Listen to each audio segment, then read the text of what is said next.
नमस्कार, AB star news देख रहे हैं आप और मैं हूं आपके साथ सोहन सिंह। वक्त उछला है देश लाइव का, जिसमें बात करेंगे तमाम अहम खबरों की। शुरुआत करेंगे यूपी विधानसभा चुनाव से जुड़ी खबर के साथ में। दरअसल यूपी में विधानसभा चुनाव है, जिसको लेकर हलचल तेज हो गई है। इस बीच खबर है कि मुलायम सिंह यादव की छोटी बहू अपर्णा यादव समाजवादी पार्टी अध्यक्ष अखिलेश के खिलाफ मैनपुरी की करहल सीट से मैदान में उतर सकती है। दरअसल बीजेपी नेता अपर्णा यादव ने कहा है कि अगर पार्टी उन्हें करहल से चुनाव लड़ने के लिए कहेगी तो वे इस सीट से भी चुनाव लड़ेंगी। बता दें कि करहल से सपा मुखिया अखिलेश यादव चुनाव लड़ रहे हैं। बीजेपी ने अभी तक इस सीट से किसी भी उम्मीदवार के नाम का ऐलान नहीं किया है। वहीं कांग्रेस ने ज्ञानवती यादव, जबकि बीएसपी ने कुलदीप नारायण को इस सीट से उम्मीदवार बनाया है। ऐसे में अब चर्चा है कि बीजेपी अपर्णा को अखिलेश के खिलाफ टिकट भी दे सकती है। अगर बीजेपी अपर्णा यादव को यहां से टिकट देती है तो फिर मुकाबला दिलचस्प हो जाएगा।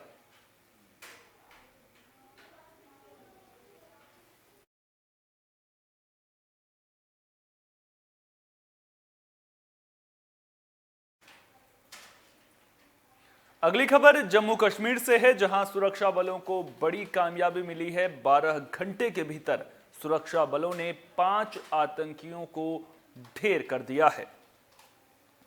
तो सुरक्षा बलों ने बडगाम और पुलवामा में 5 आतंकियों को ढेर कर दिया है।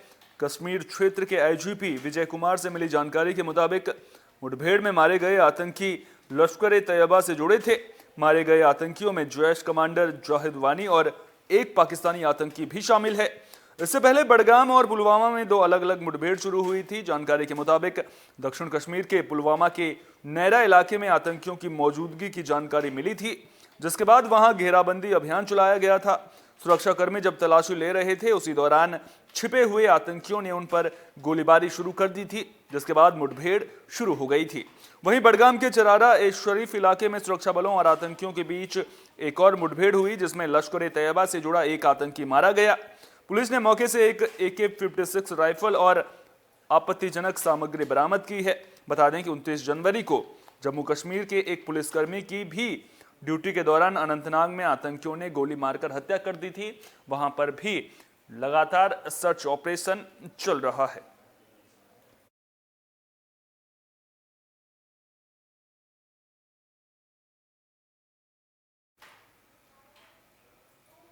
बुलेटिन में अब बात छत्तीसगढ़ के सुकमा की कर लेते हैं। दरअसल सुकमा में सुरक्षा कर्मियों को कामयाबी मिली है। यहां पर एक नक्सली को ढेर कर दिया गया है। तो नक्सल के खिलाफ छत्तीसगढ़ में अभियान लगातार जारी है। इसी कड़ी में सुकमा में सुरक्षा बलों को यह कामयाबी मिली है। तिम्मापुरम इलाके में मुठभेड़ के दौरान एक नक्सली मारा गया है। मिली जानकारी के मुताबिक सड़क सुरक्षा पर निकले जवानों की नक्सलियों से मुठभेड़ हो गई, जिसमें एक नक्सली की मौत हो गई है। मौके से नक्सली का शव भी बरामद हुआ है। एसपी सुनील शर्मा ने मुठभेड़ की पुष्टि की है। उन्होंने बताया कि चिंतलनार थाना इलाके के तिम्मापुरम के वन क्षेत्र में डीआरजी और कोबरा 201 BN के ज्वाइंट ऑपरेशन में नक्सली ढेर हुआ है। फिलहाल मुठभेड़ में मारे गए नक्सली की शिनाख्त नहीं हो पाई है। जानकारी के मुताबिक मौके से नक्सलियों का सामान भी बरामद हुआ है। एसपी ने जरूरत पड़ने पर अतिरिक्त पुलिस बल मौके के लिए रवाना करने की भी बात कही है। फिलहाल नक्सलियों की ओर से रुक रुक कर फायरिंग होने की भी जानकारी मिल रही है। बता दें कि एक हफ्ते पहले ही छत्तीसगढ़ के बस्तर संभाग में 2 अलग अलग मुठभेड़ में सुरक्षा कर्मियों ने 5 नक्सलियों को मार गिराया था, जिसमें एक 8 लाख का इनामी नक्सली भी शामिल था।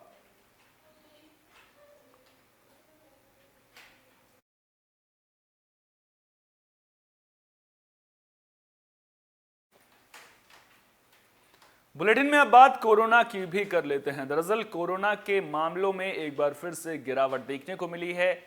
अब जो नए मामले सामने आए हैं वो पिछले मामले जो सामने आए थे उससे भी कम दर्ज किए गए हैं। हालांकि जिस तरह से मौत का आंकड़ा बढ़ रहा है वो कहीं ना कहीं चिंता का विषय बना हुआ है। तो देश में कोरोना के मामले कल की तुलना में आज एक बार फिर से कम हुए हैं। पिछले 24 घंटे में कोरोना के 2,34,281 नए मामले सामने आए हैं। इस दौरान 893 कोरोना मरीजों की मौत हो गई है। वहीं अब देश में पॉजिटिविटी रेट भी घटकर 14.50% हो गया है। केंद्रीय स्वास्थ्य मंत्रालय से मिली जानकारी के मुताबिक अब तक इस महामारी की वजह से देश में 4,94,091 कोरोना मरीज जान गंवा चुके हैं। आंकड़ों के मुताबिक बीते दिन 3,52,784 लोग ठीक भी हुए हैं, जिसके बाद अब तक 3,87,13,494 लोग इस महामारी को मात दे चुके हैं। वहीं कोरोना के खिलाफ जंग में वैक्सीनेशन अभियान भी जोर शोर से चल रहा है। अब तक देश में 165 करोड़ से ज्यादा कोरोना की खुराक दी जा चुकी है।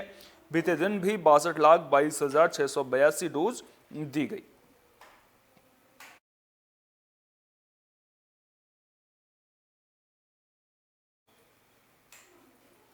बुलेटिन के आखिर में बात मौसम की भी कर लेते हैं। दरअसल दिल्ली वालों को फिलहाल कड़ाके की ठंड से थोड़ी राहत तो मिल गई है, लेकिन जिस तरह से पहाड़ी इलाकों में बर्फबारी हो रही है, उसके बाद मौसम विभाग ने यह अनुमान जताया है कि आने वाले दिनों में एक बार फिर से ठंड बढ़ सकती है। तो पहाड़ी इलाकों में जारी बर्फबारी का असर अभी भी मैदानी इलाकों में बना हुआ है। मौसम विभाग की माने तो एक बार फिर से ठंड बढ़ सकती है। दरअसल मौसम वैज्ञानिकों का कहना है कि अगले 24 घंटे में पश्चिमी हिमालय के ऊपरी इलाकों में हल्की बारिश और हिमपात की संभावना है, जिसके चलते उत्तर भारत में शीतलहर की स्थिति बनी रहेगी। पहाड़ों पर बर्फबारी का असर पंजाब, राजस्थान, उत्तर प्रदेश, उत्तराखंड, बिहार, झारखंड के कई इलाकों में देखने को मिल सकता है। वैज्ञानिकों का कहना है कि फरवरी के शुरुआती हफ्ते में पश्चिमी विक्षोभ के कारण एक बार फिर से मौसम बदल सकता है। मौसम वैज्ञानिकों ने बताया कि 2 फरवरी तक पश्चिमी विक्षोभ पश्चिमी हिमालय के क्षेत्र में पहुंच सकता है। इसके चलते 2 से 4 फरवरी के बीच दिल्ली, हरियाणा, पंजाब के कुछ इलाकों में बारिश हो सकती है। मौसम वैज्ञानिकों के मुताबिक उत्तर प्रदेश में ठंड से कुछ राहत मिलने की उम्मीद है। यहां दिन के वक्त में अच्छी धूप निकल रही है, जिसके कारण शीतलहर की स्थिति कम होने की संभावना है। वैज्ञानिकों के मुताबिक 3 फरवरी तक ऐसे ही स्थिति बनी रहेगी। पारे में 3 से 4 डिग्री की बढ़ोतरी दर्ज की जा सकती है।